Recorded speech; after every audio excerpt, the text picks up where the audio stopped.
Imagine you're at a party. One of your friends drank too much and is very sick.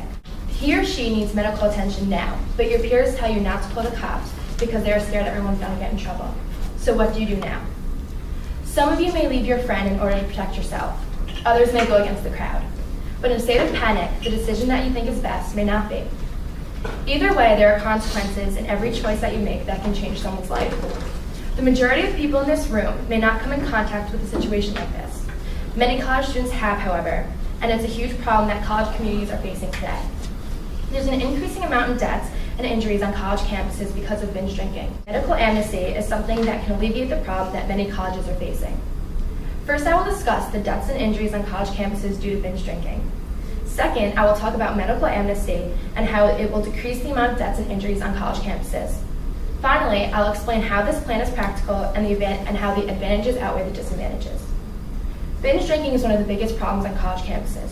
According to the 2007 ABC News article, Can Medical Amnesty Bring Sense to Underage Drinking Debate? Drinking is clearly not an overlooked issue on college campuses. According to federal records, 157 college students drank themselves to death between the years 1999 and 2005.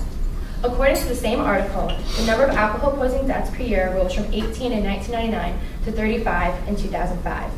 This is a huge increase in the number of deaths because of binge drinking. Students are no longer concerned about the effects that drinking has because all they care about is getting drunk. In a separate 2010 Associated Press analysis of hundreds of news articles about alcohol-related deaths in the past decade found that victims drank well past the point of recollection with an average blood alcohol level of 0.4%, which is 5 times the legal limit for driving. This may not seem like a big deal, but it is. According to the 2009 Hazelton article, Alcohol Poisoning, binge drinking quickly affects the bodily functions that sustain life. As a depressant, alcohol slows down breathing, heart rate, and blood pressure. If blood alcohol levels rise sharply in a short time, the areas of the brain that control these functions can be sedated, which is literally put to sleep. When this happens, people lose consciousness and can die. As you can see, this is a huge problem that needs to be addressed. A realistic plan that students will actually abide by needs to be put in place. They need something that will make it easier for them to ask for help when they or a friend need it. Mr. McCardle, who is also the former president of Millbury College in Vermont, wrote an op in the New York Times stating that our official position on drinking can only be abstinence. But what can we do in a situation where 75 to 80% of our populating is not abstaining? While I was thinking about this problem, I came to a conclusion. If you cannot stop the drinking altogether, the next best thing would be to make it easier for students to seek medical attention when it appears in need, without the fear of any consequences. The policy would state that in case of a medical emergency, if a Penn State student calls or reports the police to get help for either themselves or someone else who is intoxicated, that student will not be cited or face legal repercussions because they were drinking as well. First, we will focus on the policy here at Penn State. Over time, the policy will spread to other Penn State campuses and ultimately reaching the college campuses all around Pennsylvania. Bringing this policy to the attention of the UPUA, also known as the student government, would be a clear first step. By bringing up the medical amnesty policy to the government, they would then take it up with the board. After accepting my policy, the board would then set up a meeting with the university official, University Health Services, Penn State Police, and State College Police Department. These different organizations would then work together in order to put my realistic plan into a working policy. This policy will be looked upon students because it's easy to follow. When a student issues medical amnesty, they will have to follow a few certain steps.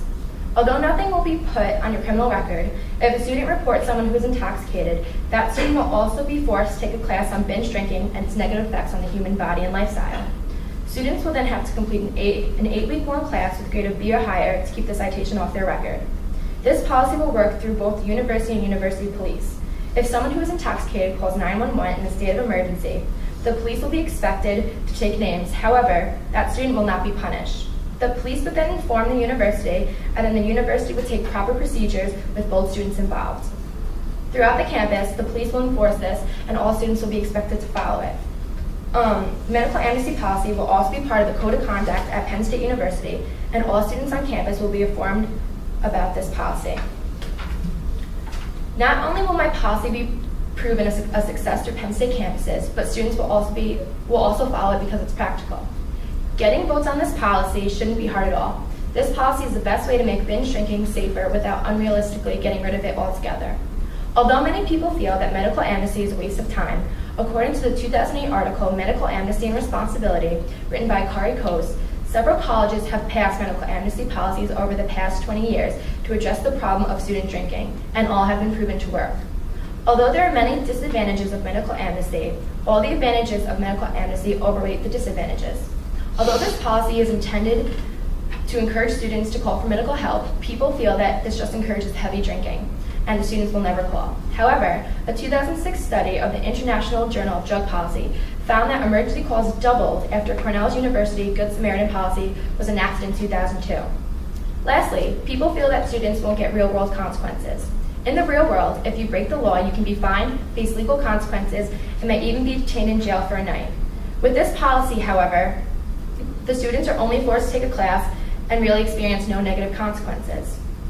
However, according to the article Medical Amnesty on studentsforsensibledrugpolicy.org, it's proven that medical amnesty provides students with the decisiveness they need in order to make responsible, life-saving decisions during confusing and stressful party situations.